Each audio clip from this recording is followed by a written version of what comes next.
We see 8 to 10 projects on a daily basis, and we're looking for the next big thing, right? How do you select those projects to go live?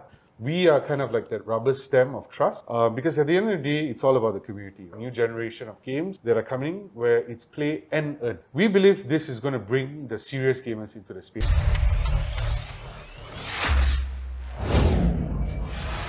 Hello and welcome. Thank you for tuning in. This is Cypher Talks and I'm your host, Viktor Zaman, KOL Manager for Cypher Capital. Today I'm here with Prakash from Enjinstarter. He is the CEO and co-founder.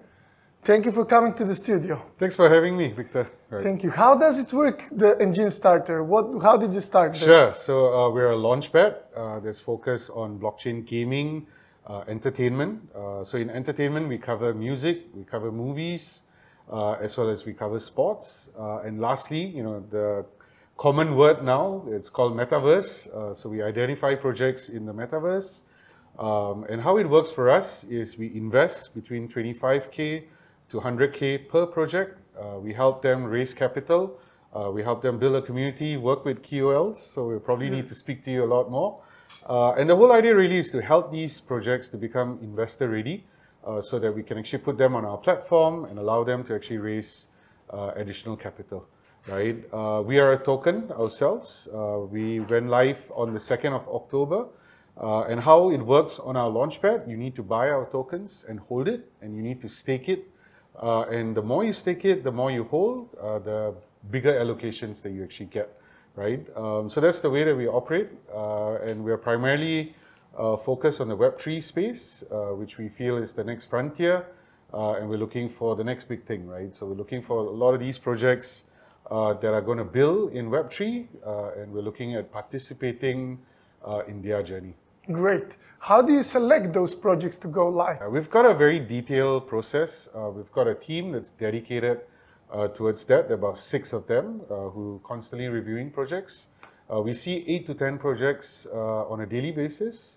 And currently we're doing maybe about 5 to 7 IDOs on a monthly basis, right? So we go through a very stringent review process. We look firstly at the token utility.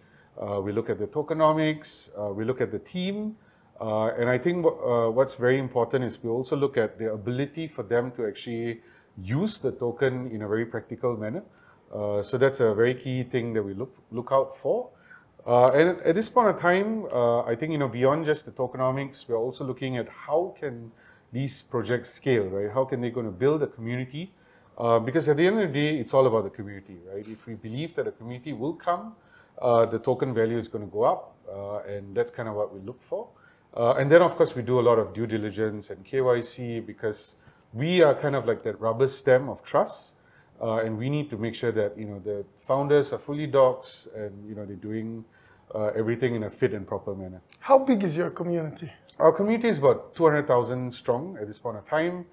This is across Telegram, Twitter, and multiple other social media platforms.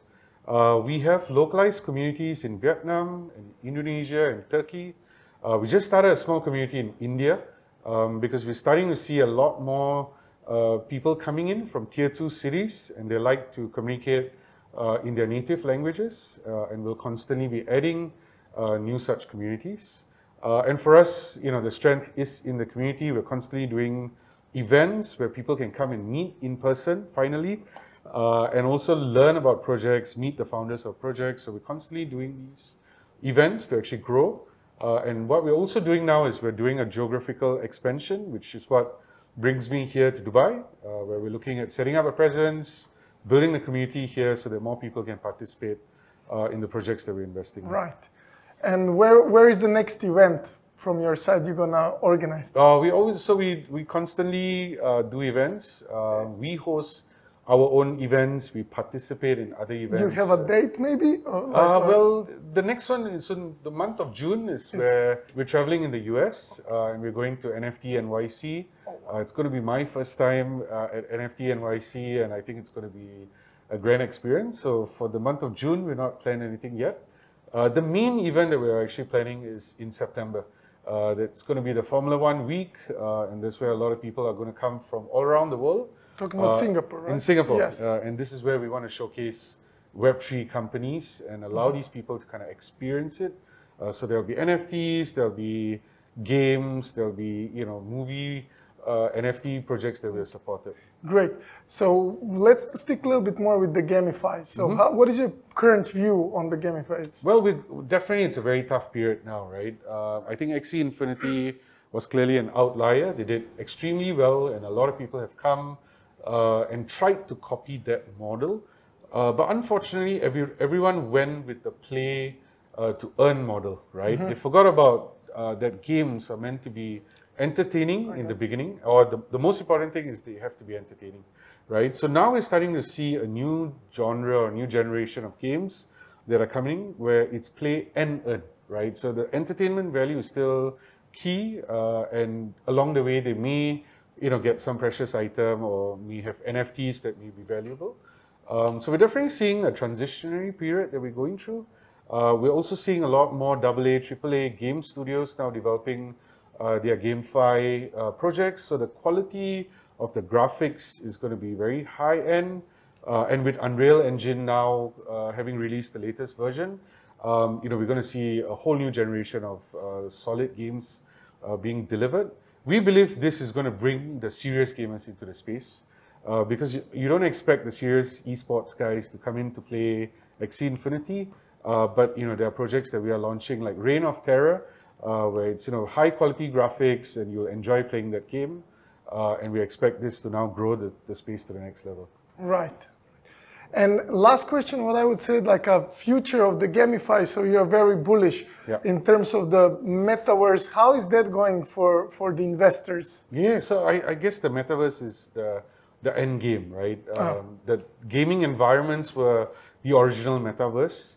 And Metaverses are all built on gaming platforms, right? Like Unreal and Unity.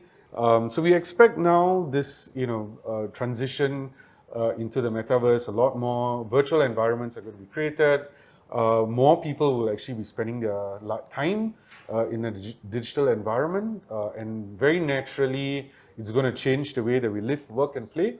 And that's kind of where we are very excited about. Gamification becomes a way of life, right? It's not something that we go in to play, but in everything that we do. So one good example is all these fitness apps that are doing very, very well, where you can actually walk, you can earn tokens, and lose weight at the same time, right? It's going to be engaging. You can connect with your friends all around the world, and I think it's going to be a place where all of us are going to be a lot happier. Actually, can you a little bit explain as a launchpad, right, for the retail investors? It's more of a crowdfunding platform. Crowdfunding. Yes. They don't know how to invest, right? They want to participate in the space, and they come to our platform so that they know that it's a trusted place. We've vetted these projects. They're quality projects that we're putting out to the community, and then they are given a piece of this action. Great. So it's kind of giving retail investors an opportunity to participate like a VC.